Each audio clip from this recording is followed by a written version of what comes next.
भूमि ने अपनी उपज दी है। परमेश्वर जो हमारा परमेश्वर है उसने हमें आशीष दी है। मंगलवार 27 मई 2025। आज के मनन के लिए मैंने आप ही के लिए चुना है लूका अध्याय 7 और उसका 6वां वाक्य। यीशु उनके साथ साथ चला, पर जब वे घर से दूर न थे तो सूबेदार ने उसके पास कई मित्रों के द्वारा कहना भेजा कि हे प्रभु, दुख न उठा, क्योंकि मैं इस योग्य नहीं कि तू मेरे छत के तले आए। आपका दिन आशीषित हो। हमें जानना चाहिए कि हम क्या हैं जब हम प्रभु के सामने आते हैं। आइए इस वाक्य पर मनन करते हैं। आज की सुबह का विषय है अपनी कीमत जानिए। सूबेदार के मित्र यीशु मसीह के पास आए क्योंकि सूबेदार का जो नौकर था वह बीमार था। उन लोगों ने यीशु मसीह से आग्रह किया कि वे सूबेदार के घर चले और उस दास को ठीक करे। यीशु मसीह चलने के लिए तैयार था। उन्होंने यीशु मसीह को बताया कि सूबेदार एक बड़ा व्यक्ति है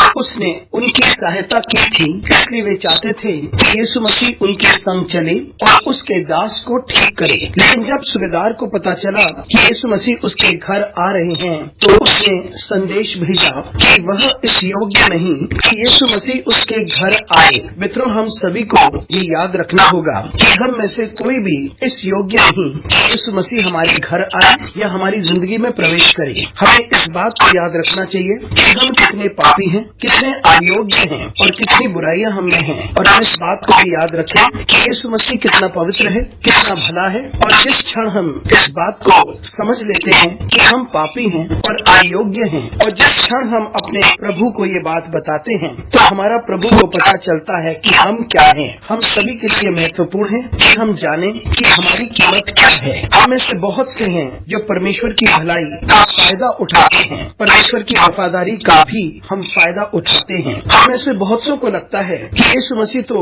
हमारे आस पास ही है और हम उसे कभी भी बुला सकते हैं और वो वहाँ है। जी हाँ, वो वहाँ है क्योंकि वह हमसे प्रेम करता है और वो हमारे लिए कुछ भी करने को तैयार है। लेकिन हम अपनी कीमत को जाने और यीशु मसीह को अपनी जिंदगी में आमंत्रित करें। वो हमारे घर में आए और जिन चीजों को हम चाहते हैं कि वे आशीषित करें उसे हम आमंत्रित करें। क्या हमारा कोई मूल्य है? जब हमें ये ज्ञात होता है कि हमारी कोई कीमत नहीं, उससे हमारे घर में बहुत सारी आशीषें आएंगी। हम इस बात को याद रखें कि हम स्वयं कुछ नहीं हैं और यीशु मसीह ही सब कुछ है। कार्यकारी परमेश्वर स्वर्गीय पिता, इस समय के लिए तुझे धन्यवाद देते हैं। हमारी सहायता कर परमेश्वर कि हम अपने मूल्य को जाने। यीशु मसीह के नाम से मांगते हैं, आमीन।